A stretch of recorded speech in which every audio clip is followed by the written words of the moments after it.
once upon a midnight dreary, while I pondered, weak and weary, over many a quaint and curious volume of forgotten lore,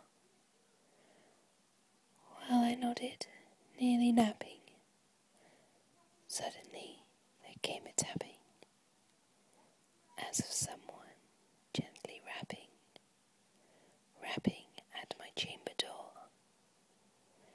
"'Tis some late visitor," I muttered, tapping at my chamber door. Only this, and nothing more. Distinctly I remember, it was in the bleak December, and each separate dying ember wrought its ghost upon the floor. Eagerly I wished the morrow, vainly I had sought to borrow from my books a cease of sorrow for the lost Lenore, for the rare and radiant maiden whom the angels name Lenore, nameless here forevermore. And the silken, sad, uncertain rustling of each purple curtain thrilled me, filled me with fantastic terrors never felt before, so that now, to still the beating of my heart, I stood repeating, "'Tis some visitor entreating entrance at my chamber door, some late visitor entreating entrance at my chamber door. This it is, and nothing more." Presently my soul grew stronger, hesitating then no longer. "Sir," said I, "or madam, truly your forgiveness I implore. But the fact is I was napping, and so gently you came rapping, and so faintly you came tapping at my chamber door, that scarce was sure I heard you, ere I opened wide the door. Darkness there, and nothing more." Deep into that darkness peering, long I stood there, wondering, fearing, doubting, dreaming dreams no mortal ever dared to dream before. But the silence wasn't broken, and the darkness gave no token, and the only word there spoken was the whispered word, "Lenore." This I whispered, and an echo murmured back the word, "Lenore."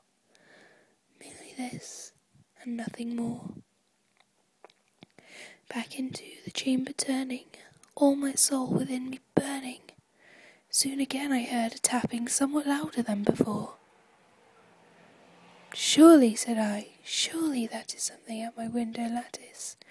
Let me see then what threat is, and what this mystery explore.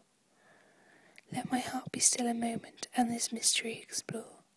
'Tis the wind, and nothing more." Open here I flung the shutter, when, with many a flirt and flutter, in there stepped a stately raven of the saintly days of yore. Not the least obeisance made he, not the minute stopped or stayed he, but with mine of lord or lady perched above my chamber door. Perched upon a bust of Pallas just above my chamber door. Perched and sat, and nothing more.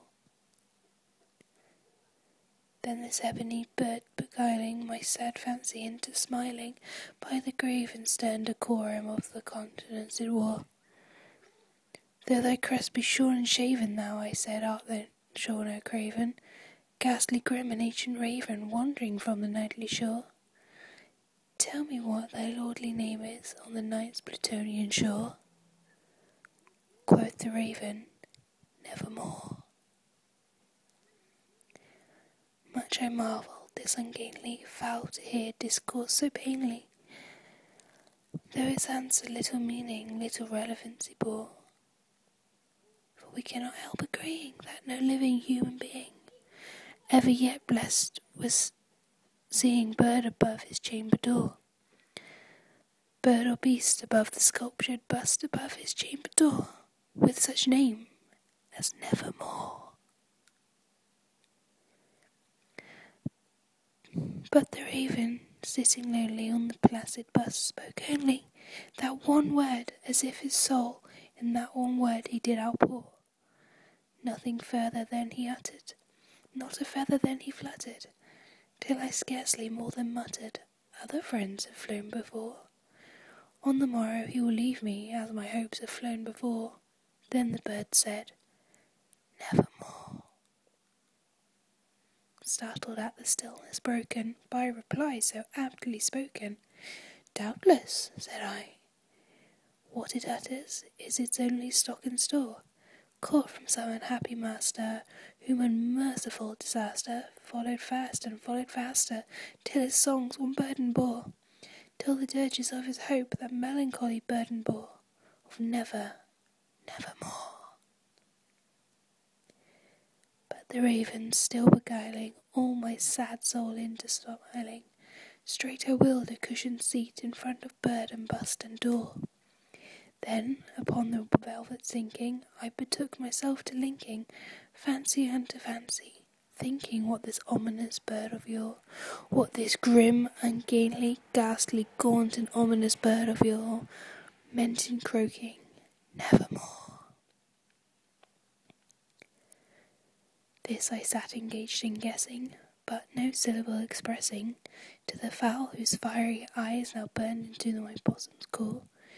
This and more I sat divining, with my head at ease reclining on the cushion's velvet lining, that the lamplight gloated o'er, but whose violet lining, with the lamplight gloating o'er, she shall press, nevermore. Then methought the air grew denser, perfumed from an unseen censer, swung by seraphim whose footfalls tinkled on the tufted floor. Wretch, I cried, thy God hath lent thee, by these angels he has sent thee, respite, and nepenthe from thy memories of Lenore.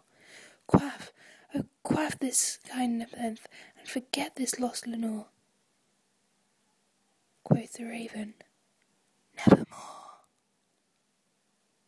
Prophet, said I, thing of evil, prophet still, if bird or devil, where the tempter sent, or where the tempest tossed thee here ashore, desolate, yet all undaunted, on this desert land enchanted, on this home by horror haunted, tell me, truly I implore, is there balm in Gilead? Tell me, I implore. Quoth the raven, nevermore.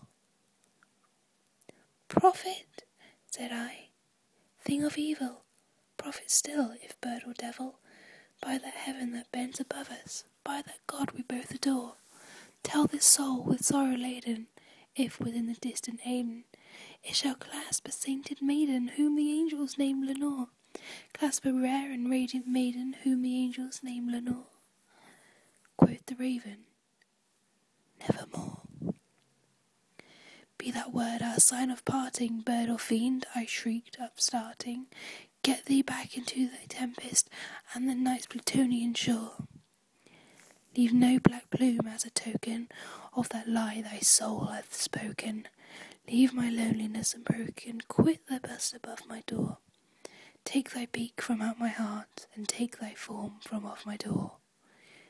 Quoth the raven, nevermore. And the raven, never flitting, still is sitting, on the pallid bust of Pallas, just above my chamber door, and his eyes have all the seeming of a demon that is dreaming, and the lamplight o'er him streaming throws his shadow on the floor, and my soul from out that window that lies floating on the floor shall be lifted